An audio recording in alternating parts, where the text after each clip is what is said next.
السلام عليكم ورحمة الله وبركاته. معكم كل يوم أكلة من مطبخي. معكم الدونات، طريقة سهلة وبسيطة إن شاء الله تعجبكم. المقادير: ملعقة خميرة، ملعقة سكر، ملعقة ملح، حبة بيضة ودقيق وربع كاسة زيت. الدقيق 3 أكواب، 3 أكواب دقيق. حطيت هنا ملعقة السكر مع ملعقة الخميرة وكاسة حليب، وخليتها شوية 10 دقائق قبل ما أسوي البيضة. خلطتها مع بعض بس لحالها.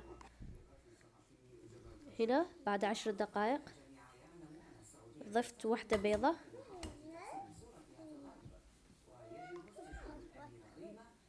عشان بس الخميرة تشتغل مع السكر. وبعدين ضفت البيضة والدقيق وكمان ملعقة الملح. طبعا هذه الكمية تسوي لك حبتين حلوين، يمكن على 10 حبات كذا. انا سويتها بشكلين، شكل الحلزوني والشكل الدائري العادي، وانت زي ما تحبي تشكليها. هنا ضفت ربع كاسة الزيت.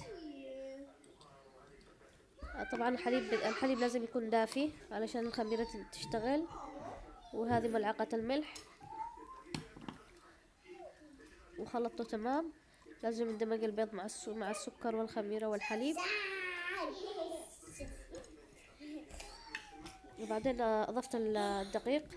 طبعا أخذت مني 3 كاسات تماما، 3 كاسات دقيق.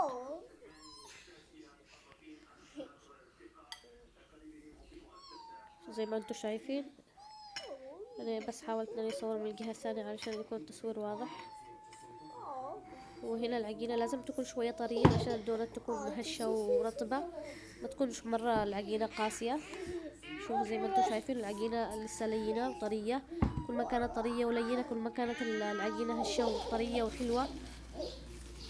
وهنا بعد ما اختمرت العجينة شوفوا، قسمتوها إلى كرات، وخليتوها ترتاح شوية علشان الفرد يكون سهل. وكمان كل ما خليتيها ترتاح بكل خطوة تكون لك هشة أحسن ورطبة.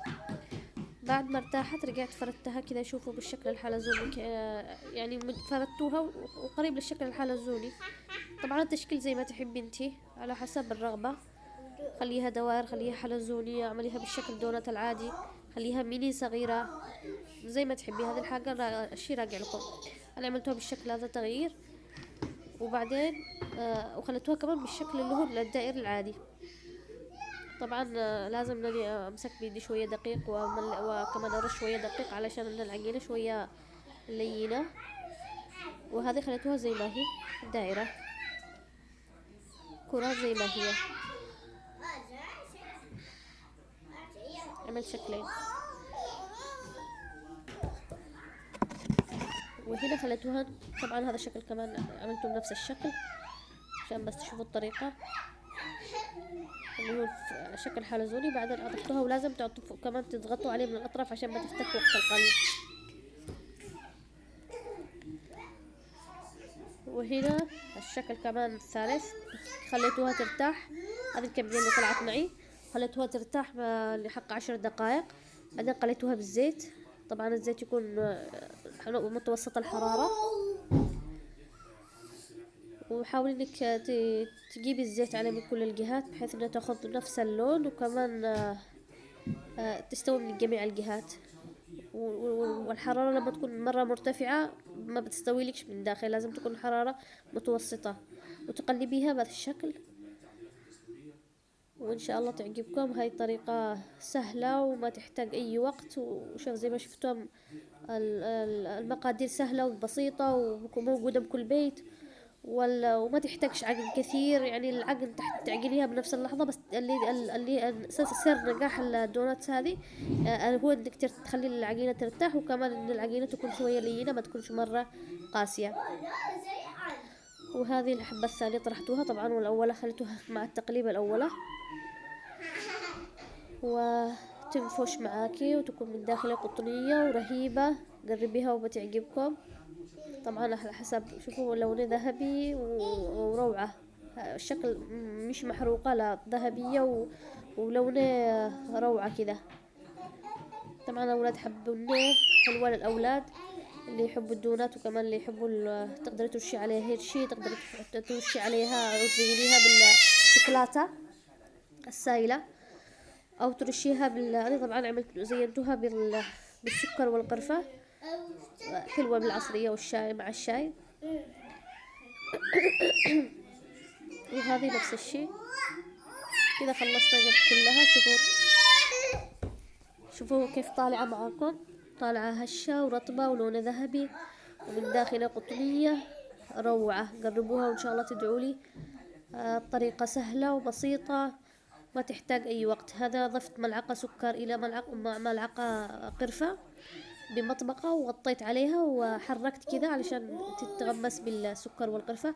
طبعا اللي محبي القرفة واللي يحبوها واللي ما يحبوها يقدروا يستغنوا عنها ويزينوها بالشوكولاتة أو الهيرشي اللي تحبوه. وتحبوا تاكلوها سادة. طبعا سويتها نص كذا ونص كذا، سادة ونص بالقرفة والسكر. وبالعافية عليكم. وإذا عجبتكم الأكلة إن شاء الله تسووا لايك للأكلة للفيديو.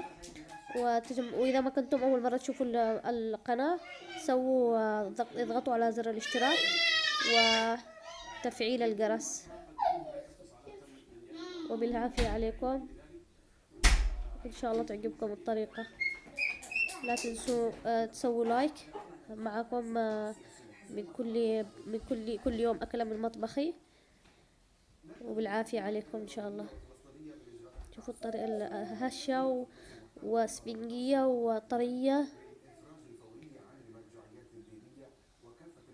بتعجبكم إن شاء الله وبتعجب أولادكم.